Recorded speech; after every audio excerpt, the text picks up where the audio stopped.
Good morning sa ating mga investors at mga prospects at mga gusto pong mag-invest dito sa Vista Show.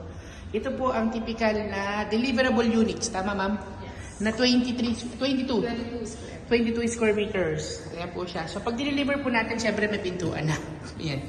Tapos, ay ganito palang pintura. Ganyan. Tapos may tiles na po siya mga kababayan. Kasama na rin po to, no? Countertop. Kasama rin to. Tapos may exhaust na rin po ito. Ayan, ito. Ayan, may exhaust na. Kaya pwede pong mag-induction stove. Tapos, may mga sakit na... kasama na rin to. Kasama na rin po ito mga kabayan. Tapos, aircon provision. Maluwag pala sa ma'am, no?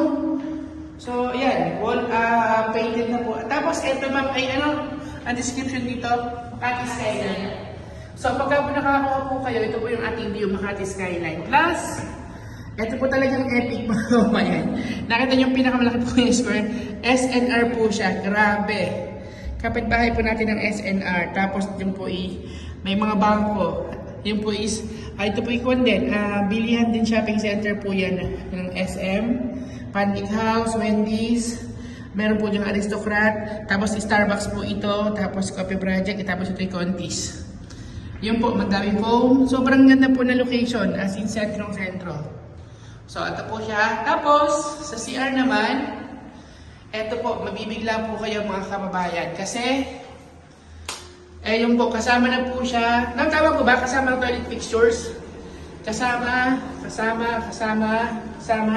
Ang tiles, ganito na rin po siya, na ma'am. Kasama na rin po ito.